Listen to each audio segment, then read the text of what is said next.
नागपूर विधान परिषदेच्या निवडणुकीतही चांगलीच रंगत आली। नागपूरमध्ये भाजपचे राजीव पोद्दार विरुद्ध काँग्रेसच्या अतुल लोंढेंमध्ये सामना होता। या मतदारसंघात भाजपनं त्यांचे सर्व मतदार गोव्याला पाठवले। त्यानंतर काँग्रेसच्या अतुल लोंढेंनी भाजपवर जोरदार निशाणा साधला। जो गोव्याला गेला तो घाबरला असं लोंढे म्हणाले। भाजपनं आपल्या नगरसेवकांचे मोबाईल सुद्धा काढून घेण्याची तयारी केली, त्यामुळे भाजप त्यांच्या कार्यकर्त्यांना चोर समजते का असा प्रश्नही लोंढेंनी विचारला। तर 90% मतदारांसोबत संपर्क झाल्याचा दावाही लोंढेंनी केला। अतुलजी, मतदारांशी संपर्क कसा सुरू आहे आणि किती संपर्क तुमचा झालेला आहे? जवळपास 90% माझा संपर्क झालेला आहे।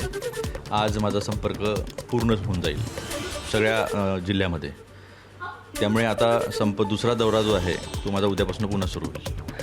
नागपूरमध्ये काँग्रेसचे सर्व म्हणजे जर काँग्रेसच्या मतदारांची संख्या घेतली तर नागपूरमध्ये खूप मोठ्या संख्येने काँग्रेसचे नगरसेवक एकवटलेले आहेत, मतदार एकवटलेले आहेत, त्यांच्याशी संपर्क होतात। कारण असा आरोपही केला जात आहे की गटातटाच्या राजकारणामुळे तुम्हाला सहकार्य मिळत नाही। असं आहे की पायाखालची वाळू सरकलेली आहे भाजपची, त्यामुळे वेगवेगळ्या पद्धतीच्या बातम्या कशा पेरता येईल हा अश्लाघ्य प्रयत्न त्यांचा सुरू आहे। या निवडणुकीत प्रतिसादामुळे पायाखालची वाळू घसरलेली आहे। आम्ही असं ऐकलं की काल तर म्हणजे वाकुले दाखवत होते लोकशाहीला हे लोक। आम्ही सगळे चाललो गोव्याला, जो डर गया वो गोवा गया। बीजेपी म्हणजे माझा नगरसेवकांना म्हणणं आहे, बीजेपी पक्षाच्या नेत्यांना म्हणणं आहे, जो डर गया वो गोवा गया।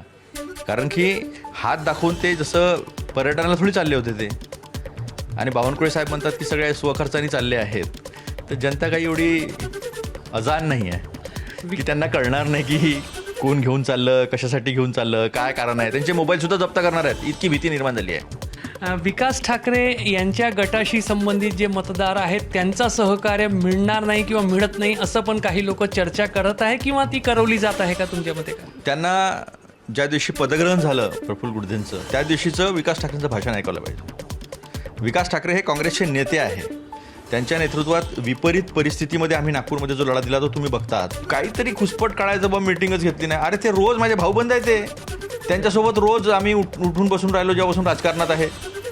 रोजचेच ओळखीचे आहे ते म्हणतात भैया आने की क्या जरूरत आहे। काय आपल्या इथे हिंदी बोलतात जास्त का, म्हणजे आमच्याकडे येऊन तुम्ही वेळ कशाला घालवता, आम्ही तर तुमचे जाऊ। म्हणजे हे सगळं आहे, तरी पण आमची एक कंबाईन मीटिंग जी आहे ती भाजपाला खुश करण्यासाठी आम्ही करून घेऊ त्यांना। एबीपी माझा, उघडा डोळे बघा नीट।